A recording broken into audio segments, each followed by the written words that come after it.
Well, on this last job I did, it was 30 mil thick rosewood that I made a chest out of, and I made that jig among two others. And it starts off with the blade slanted at 7.5 degrees to clean up the joints, and then you go through with another jig and do the router. This time I made this one, and it allows me to machine 6 planks of 15 mil thick material at the same time. So our slot is wider there, and this time I incorporated the saw angle guide and the cleanup dovetail router guide, and I just did a pass. It took me about 5 minutes, and I'm going to take it off now and see if it worked. So basically I had my marks lined up, and I just kept sliding the thing over and making my passes as I went. And now I'll take it off and see if we were successful. They look pretty good to me. The point is, do I have the depth of the stock that the pins will be made out of? And I've got about 1/2 mil extra to sand off once they're joined, and that's what I was after. What we'll do is take these out of the jig and turn them over and repeat the process, and then the next step will be to make a slide that will cut the pins, and those will be at angles this way to match these angles.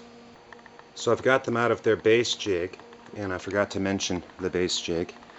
It looks like that. It basically just holds them all perfectly upright and true to each other.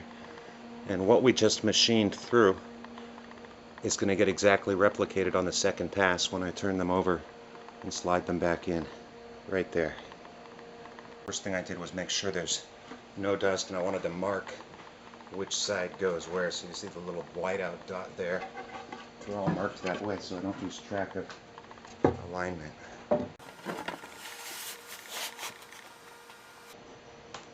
Great. Stick a clamp on there and repeat the process. You got to do it on both sides of the workpiece to repeat the angle that you want to cut. And I didn't have to mark these at all because that plywood in there is my indicator.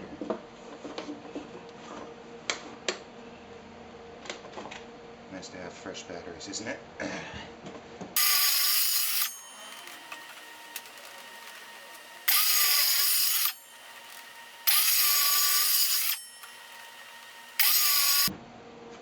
Turn it over and clean up those last ones.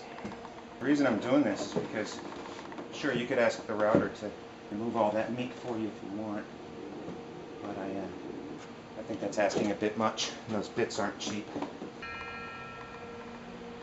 And that's the last one. I can feel it. So I'll get that dust free and go through with the router now.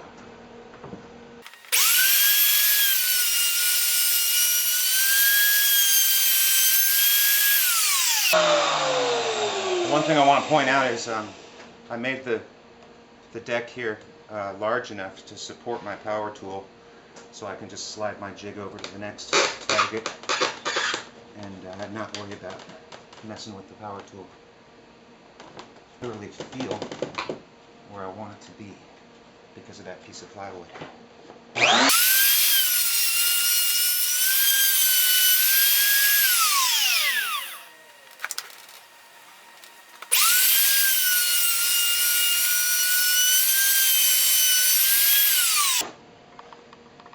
And there we have it. I don't think that took more than 10 minutes.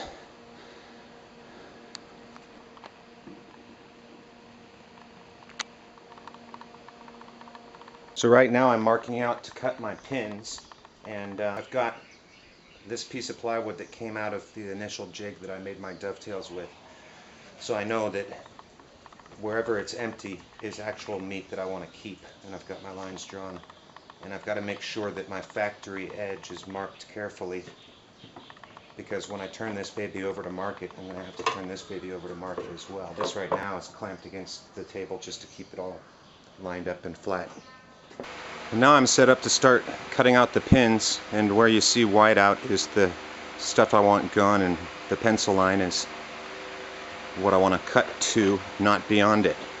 And it's in a box that's got about 7.5 degree angle to keep everything upright and snug, and I'm going to do 6 pieces at a time. You'll notice that the lines are offset, so I'm going to have to turn things over and switch things around and repeat the process 4 times. I'll start with a skill saw, clean it up with a router.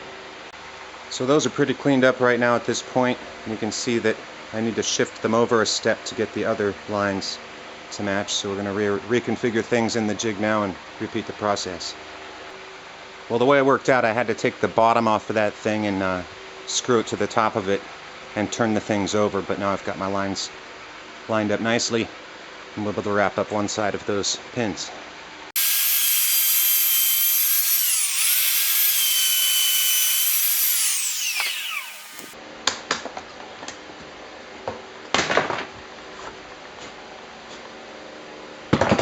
Great. This part's critical because you really have to cut on the right side of your line, so I've put tape and white out marking what I don't want, and I'm not going anywhere near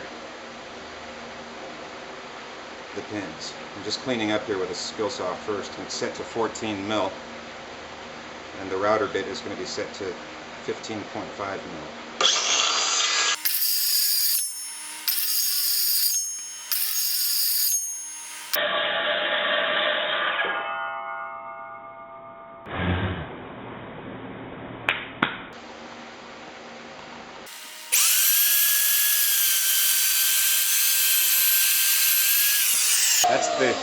You can see the bearing there towards the base of the router. That's what's allowing the bit to follow that line exactly.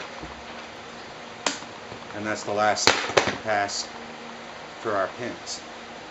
You can see there where the chisel is going to come in handy for some cleanup. For my top and bottom plates, I want to sink them in but have them overlap the edge at the same time, so I'm using this kind of a bit.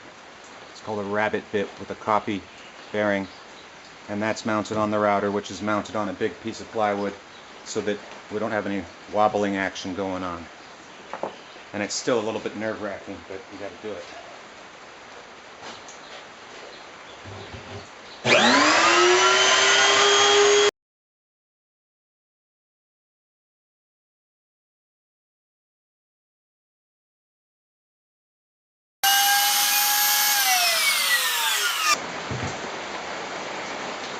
And that worked out pretty good. And what we're looking at now is a rabbit joint that travels on the inside of the box and has a bull nose at each corner. And I want my lids and my top to fit perfectly snug in there, but also lap over the top. So I get this contact surface, and this contact surface. And to make that happen is a bit of a blind job. I've done it, I've succeeded, and it's pretty precise on that one there. But I'm just going to try and squeeze this into a few minutes to show you how we get that inside shape perfectly marked and machined on that blank. We're going to be using self-clamping fences. That router is for the bullnose end, which copies that template, and that router there is just a flush cutting straight bit, and I know how much meat I need to take off, which is 5.32 mil. So I made a sample cut and measured over to the edge of this base plate here, and I got 14.9 millimeters. So you mark those out from the, basically I'll put the box on top of here and trace it with a pencil, measure from those lines, score my marks, set up my fences, and do the machining. And the reason we're doing this way is because not all boxes are exactly square. We're off by a mil or two in some areas.